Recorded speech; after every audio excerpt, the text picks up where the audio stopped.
लकल हम्द या अल्लाह अस्सलातु वस्सलामु अलैका या रसूल अल्लाह अम्मा बाद।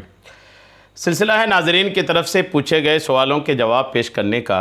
हमारे नाज़रीन में से एक ने यह सवाल किया है कि क्या कोई मर्द मस्जिद की जमाअत से पहले अपनी नमाज़ पढ़ सकता है। ख़वातीन के लिए तो यही मसला है कि चाहे तो पहले भी पढ़ सकते हैं, लेकिन बेहतर यह है कि वो मर्दों की जमात का इंतज़ार करें सिवाय फ़ज्र के। फ़ज्र में मर्दों की जमात का इंतज़ार नहीं करेंगी। ये मसला सुनकर किसी ने पूछा है कि क्या मर्द भी ऐसा कर सकता है।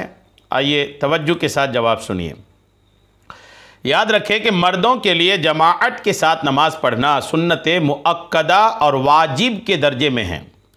इसलिए मर्द अगर किसी उज़्र के बगैर, किसी मजबूरी के बगैर नमाज का वक्त होने के बाद जमाअत से पहले अकेले अपनी नमाज पढ़ ले तो उसकी नमाज तो अदा हो जाएगी, नमाज हो जाएगी, लेकिन जमाअत छोड़ने का गुनाह मिलेगा। अलबत्ता अगर कोई शरई मजबूरी, बीमारी, सफ़र, शदीद बारिश वगैरह हो तो फिर गुनाह नहीं होगा। अब आइए, ये तो समझ में आया कि बिना किसी मजबूरी के जमात से पहले अगर आपने घर में अपनी नमाज़ पढ़ ली, जमात छोड़ दिया, नमाज होगी लेकिन आप गुनहगार होंगे। इस पर कुछ रिवायात सुनिए। हर मुसलमान सही और बालिग पर मस्जिद मोहल्ला यानी मोहल्ले की मस्जिद की जमात ऊला में शिरकत करना शरअन वाजिब और बिला उज़्र शरी उसे तर्क करना नाजायज़ो गुनाह है।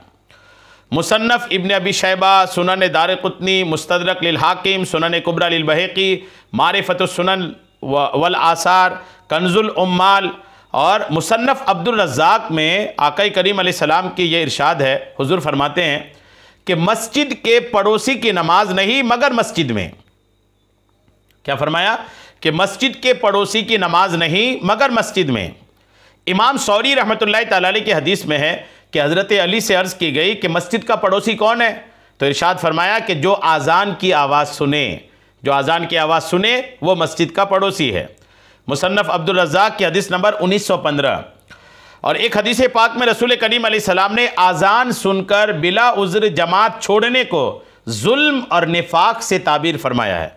चुनांचे मुअज्जब कबीर लि तबरानी और मुस्नद इमाम अहमद में है कि रसूल करीम अलैहिस्सलाम ने फरमाया कि जुल्म, पूरा जुल्म और कुफ्र और निफाक ये है कि आदमी अल्लाह के मुनादी को नमाज की निदा करता और फलाह की तरफ बुलाता सुने और हाजिर ना हो, यानी आज़ान की आवाज़ सुने और हाजिर ना हो, ये जुल्म है। मुस्नद अहमद की हदीस, मुस्नद अहमद जिल्द 24 की सफ़ा नंबर 390।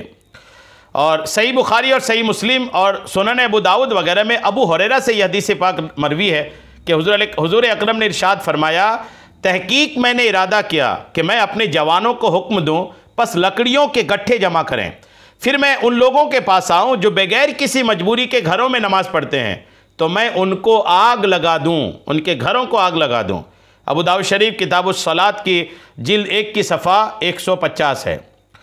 और फ़ुक़हा किराम ने यह भी फरमाया कि इमाम मोहम्मद ने असल में फरमाया है कि जान लो कि जमाअत सुन्नत मुअक्कदा है, इसको छोड़ने की रुख्सत नहीं मगर मर्ज़ वगैरह उज़्र की वजह से। इस कलाम का पहला हिस्सा जमात के सुन्नत होने का फ़ायदा देता है और आखिरी हिस्सा जमात के वाजिब होने का फ़ायदा देता है, और यही ज़ाहिर है। और इमाम अहले सुन्नत आला हज़रत अलैहि रहमा फरमाते हैं, पाँचों वक्त की नमाज मस्जिद में जमात के साथ वाजिब है, एक वक्त भी बिला उज़्र छोड़ना ये गुनाह है। फतवा रज़विया में है। बहरहाल ये सारी रिवायतें और भी मज़ीद रिवायतें मेरे पास हैं, वक्त की तंगी है। अर्ज़ ये है कि अगर बिला वजह आप ऐसी आदत बना रहे हैं तो ये आपके लिए अच्छी चीज़ नहीं है। नमाज आपकी हो जाएगी लेकिन जमात छोड़ने का गुनाह ये कम थोड़ी है।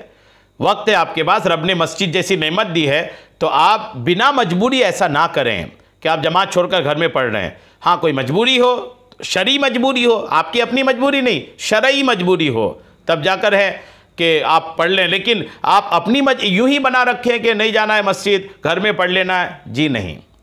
आप करम करें, आप अपने आप पर करम करें, आप अपने आप का ख्याल रखें कि आखिरत में मुश्किल ना फंसें, इसलिए आप मस्जिद में जाकर के ही जमाअत के साथ नमाज अदा करें।